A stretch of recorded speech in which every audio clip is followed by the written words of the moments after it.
अभी अभी आया लोकसभा का महा ओपिनियन पोल देख बीजेपी नेताओं की हालत खराब। देश की बदल गई चुनावी सियासी समीकरण। क्या अब की बार देश से हो सकता है बीजेपी का सोपड़ा साफ? क्या अब की बार केंद्र में बन सकती है महागठबंधन यानी इंडिया की सरकार? नमस्कार और आप देख रहे हैं पॉलिटिकल न्यू विचार। आप सभी का लोकसभा ओपिनियन पोल 2024 में हार्दिक स्वागत है। जैसा कि आप सब जानते हैं 2024 के अप्रैल तक लोकसभा चुनाव होने वाले हैं और हम इस वीडियो में लोकसभा ओपिनियन पोल 2024 के बारे में बात करने वाले हैं और हम इस ओपिनियन पोल के माध्यम से जानने वाले हैं कि अब की बार देश का प्रधानमंत्री कौन बन सकता है। क्या अब की बार नरेंद्र मोदी तीसरी बार प्रधानमंत्री बनेंगे या अब की बार महागठबंधन यानी इंडिया की सरकार बनेगी? और मैं देश की जनता से पूछना चाहता हूं कि अब की बार देश का प्रधानमंत्री किसे देखना चाहते हैं? क्या आप अब की बार केंद्र में तीसरी बार नरेंद्र मोदी को प्रधानमंत्री देखना चाहते हैं या फिर अब की बार राहुल गांधी को प्रधानमंत्री देखना चाहते हैं या फिर किसी अन्य नेता को अपना प्रधानमंत्री देखना चाहते हैं? कमेंट करके जरूर बताएं, क्योंकि जनता की राय लोकतंत्र को मजबूत बनाने के लिए महत्वपूर्ण होती है, इसलिए अपनी राय अवश्य दें। चलिए शुरू करते हैं और देखते हैं सबसे पहला राज्य है। लेकिन उससे पहले मैं आपको जानकारी के लिए बता दूं कि देश में कुल लोकसभा की 543 सीटें हैं और किसी भी पार्टी को पूर्ण बहुमत की सरकार बनाने के लिए 272 या उससे अधिक सीटें जीतने की आवश्यकता होती है। चलिए दोस्तों वीडियो को शुरू करते हैं और अभी अभी आए ओपिनियन पोल को विस्तार से समझते हैं। देखिए सबसे पहला राज्य आता है उत्तर प्रदेश। उत्तर प्रदेश में लोकसभा की कुल 80 सीटें हैं, जिसमें से बीजेपी के खाते में 45, वहीं महागठबंधन के खाते में 35 लोकसभा सीट जाती दिख रही हैं। और आमतौर पर ऐसा माना जाता है कि जो पार्टी उत्तर प्रदेश में सर्वाधिक सीटें जीतेगी वही पार्टी केंद्र में भी अपनी सरकार बनाएगी। लेकिन अब की बार आंकड़े कुछ उल्टे होते नजर आ रहे हैं। पूरे ओपिनियन पोल को देखिए और आपको पता चल जाएगा कि अब की बार देश में कौन सरकार बनाने जा रहा है। इसी के साथ यदि हम बात करते हैं बिहार राज्य की, बिहार राज्य में लोकसभा की कुल 40 सीटें हैं। यहां पर बीजेपी के खाते में 14, वहीं इंडिया महागठबंधन के खाते में 26 लोकसभा सीट जाती दिख रही हैं। चलिए इसी के साथ यदि हम बात करते हैं हरियाणा राज्य की, हरियाणा राज्य में लोकसभा की कुल 10 सीटें हैं। यहां पर बीजेपी के खाते में 4, वहीं इंडिया महागठबंधन के खाते में 6 लोकसभा सीट जाती दिख रही हैं। चलिए इसी के साथ यदि हम बात करें पंजाब राज्य की, पंजाब राज्य में लोकसभा की कुल 13 सीटें हैं। यहां पर बीजेपी के खाता खुलने की कोई संभावना नहीं है, जबकि इंडिया महागठबंधन के खाते में 5 लोकसभा सीट जाती दिख रही हैं। वहीं अन्य पार्टियों के खाते में 8 लोकसभा सीट जा रही हैं। चलिए इसी के साथ यदि हम बात करें गोवा राज्य की, गोवा राज्य में लोकसभा की कुल 2 सीटें हैं। यहां पर बीजेपी व इंडिया महागठबंधन के बीच बराबर की टक्कर देखने को मिल सकती है, यानी कि गोवा की 2 लोकसभा सीटों में बीजेपी के खाते में भी 1, वहीं इंडिया महागठबंधन के खाते में भी 1 लोकसभा सीट जाती दिख रही है। चलिए इसी के साथ यदि हम बात करते हैं असम राज्य की, असम राज्य में लोकसभा की कुल 14 सीटें हैं। यहां पर बीजेपी के खाते में 9, वहीं इंडिया महागठबंधन के खाते में 5 लोकसभा सीट जाती दिख रही हैं।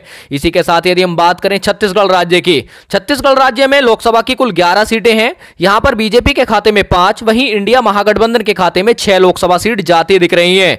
इसी के साथ बात करते हैं हम तमिलनाडु की, तमिलनाडु में लोकसभा की कुल 39 सीटें हैं। यहां पर बीजेपी के खाते में 13, वहीं इंडिया महागठबंधन के खाते में बीजेपी की 2 गुनी सीट यानी कि 26 लोकसभा सीट जाती दिख रही हैं। यानी कि तमिलनाडु में बीजेपी की थोड़ा सा नुकसान का सामना करना पड़ सकता है, वहीं इंडिया महागठबंधन को यहां काफी फायदा होता नजर आ रहा है।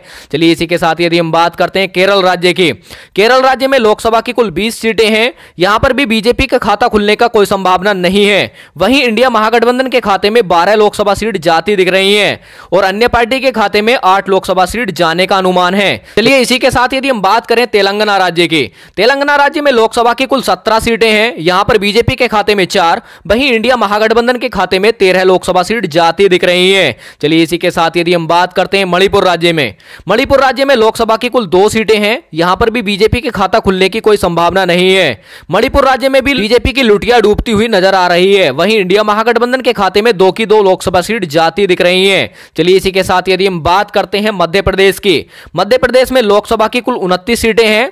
यहां पर बीजेपी के खाते में 7, वहीं इंडिया महागठबंधन के खाते में 22 लोकसभा सीट जाती दिख रही है। यानी कि मध्य प्रदेश में भी बीजेपी को नुकसान का सामना करना पड़ सकता है, वहीं इंडिया महागठबंधन को यह काफी फायदा होता नजर आ रहा है। चलिए इसी के साथ यदि हम बात करें त्रिपुरा राज्य की, त्रिपुरा राज्य में लोकसभा की कुल 2 सीटें हैं। यहां पर भी बीजेपी व इंडिया महागठबंधन के बीच बराबर की टक्कर देखने को मिल सकती है। त्रिपुरा की 2 लोकसभा सीटों में से बीजेपी के खाते में भी 1, वहीं इंडिया महागठबंधन के खाते में भी 1 लोकसभा सीट जाती दिख रही है। चलिए इसी के साथ यदि हम बात करते हैं जम्मू कश्मीर की, जम्मू कश्मीर में लोकसभा की कुल 6 सीटें हैं। यहां पर भी बीजेपी व इंडिया महागठबंधन के बीच बराबर की टक्कर देखने को मिल सकती है, यानी कि जम्मू कश्मीर की 6 लोकसभा सीटों में से बीजेपी के खाते में भी 3, वहीं इंडिया महागठबंधन के खाते में भी 3 लोकसभा सीट जाती दिख रही है। चलिए इसी के साथ यदि हम बात करते हैं मेघालय राज्य की। मेघालय राज्य में लोकसभा की कुल 2 सीटें हैं। यहां पर भी बीजेपी की लुटिया डूबती नजर आ रही है, यानी कि मेघालय राज्य में बीजेपी के खाता खुलने की कोई संभावना नहीं है। मेघालय राज्य की 2 लोकसभा सीट इंडिया महागठबंधन के खाते में जाती दिख रही है। चलिए इसी के साथ यदि हम बात करते हैं अरुणाचल प्रदेश की, अरुणाचल प्रदेश में भी लोकसभा की कुल 2 सीटें हैं। यहां पर बीजेपी व इंडिया महागठबंधन के बीच बराबर की टक्कर देखने को मिल सकती है। अरुणाचल प्रदेश की 2 लोकसभा सीटों में से बीजेपी के खाते में भी 1, वहीं इंडिया महागठबंधन के खाते में भी 1 लोकसभा सीट जाती दिख रही है। चलिए इसी के साथ यदि हम बात करें झारखंड की, झारखंड में लोकसभा की कुल 14 सीटें हैं। यहां पर बीजेपी व इंडिया महागठबंधन के बीच बराबर की टक्कर देखने को मिल सकती है, यानी कि झारखंड की 14 लोकसभा सीटों में से बीजेपी के खाते में भी 7, वहीं इंडिया महागठबंधन के खाते में भी 7 लोकसभा सीट जाती दिख रही है। अभी तक हमने 303 लोकसभा सीटों का सर्वे विस्तार से जाना, जिसमें से बीजेपी के खाते में 119, वहीं कांग्रेस यानी इंडिया महागठबंधन के खाते में 173 लोकसभा सीट जाती दिख रही है, यानी कि महागठबंधन अभी भी बढ़त बनाए हुए चल रहा है। चलिए इसी के साथ यदि हम बात करते हैं राजस्थान के, राजस्थान राज्य में लोकसभा की कुल 25 सीटें हैं। यहां पर बीजेपी के खाते में 17, वहीं इंडिया महागठबंधन के खाते में 8 लोकसभा सीट जाती दिख रही है। राजस्थान में बीजेपी को काफी फायदा होता नजर आ रहा है, जबकि इंडिया महागठबंधन को यहां नुकसान का सामना करना पड़ सकता है। चलिए इसी के साथ यदि हम बात करें गुजरात राज्य की, गुजरात राज्य में लोकसभा की कुल 26 सीटें हैं। यहां पर बीजेपी के खाते में 18, वहीं इंडिया महागठबंधन के खाते में 8 लोकसभा सीट जाती दिख रही है। चलिए इसी के साथ यदि हम बात करें दिल्ली केंद्र शासित प्रदेश की, दिल्ली में लोकसभा की कुल 7 सीटें हैं। यहां पर बीजेपी के खाते में 3, वहीं इंडिया महागठबंधन के खाते में 4 लोकसभा सीट जाती दिख रही है। चलिए इसी के साथ यदि हम बात करें हिमाचल प्रदेश की, हिमाचल प्रदेश में लोकसभा की कुल 4 सीटें हैं। यहां पर बीजेपी व इंडिया महागठबंधन के बीच बराबर की टक्कर देखने को मिल सकती है, यानी कि हिमाचल प्रदेश की 4 लोकसभा सीटों में से बीजेपी के खाते में भी 2, वहीं इंडिया महागठबंधन के खाते में भी 2 लोकसभा सीट जाती दिख रही है। चलिए इसी के साथ यदि हम बात करें उड़ीसा राज्य की, उड़ीसा राज्य में लोकसभा की कुल 21 सीटें हैं। यहां पर बीजेपी के खाते में 2, वहीं इंडिया महागठबंधन के खाते में 3 लोकसभा सीट जाती दिख रही है। जबकि अन्य पार्टी की बात करें तो अन्य पार्टी के खाते में 16 लोकसभा सीट जाती दिख रही है। चलिए इसी के साथ यदि हम बात करते हैं पश्चिम बंगाल की, पश्चिम बंगाल में लोकसभा की कुल 42 सीटें हैं। यहां पर बीजेपी के खाते में 8, वहीं इंडिया महागठबंधन के खाते में 34 लोकसभा सीट जाती दिख रही है, यानी कि पश्चिम बंगाल में भी बीजेपी को नुकसान का सामना करना पड़ सकता है, वहीं इंडिया महागठबंधन को यहां काफी फायदा होता नजर आ रहा है। चलिए इसी के साथ यदि हम बात करें महाराष्ट्र राज्य की, महाराष्ट्र राज्य में लोकसभा की कुल 48 सीटें हैं। यहां पर बीजेपी के खाते में 16, वहीं इंडिया महागठबंधन के खाते में बीजेपी की 2 गुना सीटें यानी कि 32 लोकसभा सीट जाती दिख रही है, यानी कि महाराष्ट्र राज्य में भी बीजेपी नुकसान का सामना करना पड़ सकता है, वहीं इंडिया महागठबंधन को यहां काफी फायदा होता नजर आ रहा है।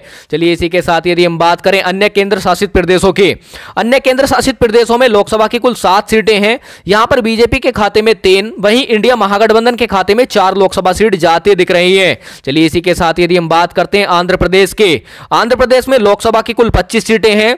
यहां पर बीजेपी के खाता खुलने की कोई संभावना नहीं है, जबकि इंडिया महागठबंधन के खाते में 10 लोकसभा सीट जाती दिख रही हैं, वहीं अन्य पार्टियों के खाते में 15 लोकसभा सीट जाती दिख रही हैं। इस प्रकार हमने 543 सीटों का सर्वे विस्तार से जाना, जिसमें से देखा गया कि बीजेपी के खाते में 188, वहीं इंडिया महागठबंधन के खाते में 278 व अन्य पार्टियों के खाते में 77 लोकसभा सीट जाती दिख रही हैं। इस ओपिनियन पोल के आधार पर अब की बार हम कह सकते हैं कि अब की बार इंडिया महागठबंधन अपनी सरकार बनाने जा रहा है। और आपको क्या लगता है कि देश में किसकी सरकार बनने वाली है, कमेंट करके जरूर बताएं। और आप किसकी बनते देखना चाहते हैं, यह भी कमेंट करके जरूर बताएं।